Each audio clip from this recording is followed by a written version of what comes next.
Hello guys, ഇന്നിപ്പോൾ എങ്ങോട്ടെന്നാണോ ചിന്തിക്കുന്നത്? ഞങ്ങളൊന്ന് മീൻ മേടിക്കാൻ പോവുകയാണേ. അപ്പോൾ നിങ്ങൾ വിചാരിക്കും എന്താണ് മീൻ മേടിക്കുന്നതൊക്കെ ഒരു വ്ളോഗാക്കാൻ.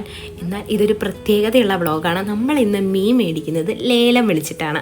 ഞങ്ങൾ പൊന്നാനി പോയി വരുന്ന വഴി പൊന്നാനി ഹാർബറിൽ ഒന്ന് കയറിയായിരുന്നു. കയറുന്ന സമയത്ത് നമ്മൾ 20 റുപ്പീസ് ഒരു എൻട്രി ഫീ കൊടുക്കണം. അത് കൊടുത്തു കഴിഞ്ഞാൽ നമുക്ക് ഹാർബറിൻ്റെ ഉള്ളിലോട്ട് എൻട്രി കിട്ടും. ഈ എൻട്രി പാസ്സായിട്ട് നമ്മൾ പോയി കഴിഞ്ഞാൽ ഇങ്ങനെ ചെറിയ ചെറിയ വഞ്ചിക്കാർ മീനൊക്കെ പിടിച്ചു കൊടുന്ന് കരയിലിടുന്നത് കാണാം. അവർ പറയുന്ന റേറ്റിന് നമുക്ക് ഓക്കെ ആണെങ്കിൽ നമ്മളൊരു കവറും കൊണ്ട് പോവുക. അതിൽ മീൻ മേടിച്ചിട്ട് ആ കവർ നിറയെ മീൻ മേടിച്ചിട്ട് വരാം. നല്ല ഫ്രഷ് ആയിട്ടുള്ള പെടയ്ക്കുന്ന മീൻ നമുക്ക് അവിടെ നിന്ന് കിട്ടും. ഇതാണ് നമ്മുടെ ഹാർബർ ഏരിയ. ഇവിടെ നിന്നാണ് മീനിൻ്റെ കയറ്റുമതിയൊക്കെ നടക്കുന്നത്. വലിയ വലിയ ബോട്ടിൽ പിടിക്കുന്ന മീനൊന്നും ഇങ്ങനെ ലേലത്തിന് വെക്കില്ല. ഇത് ചെറിയ വഞ്ചിക്കാർ പിടിക്കുന്നതാണ്. അങ്ങനത്തതേ നമുക്ക് ലേലം വിളിച്ചെടുക്കാൻ പറ്റുള്ളൂ.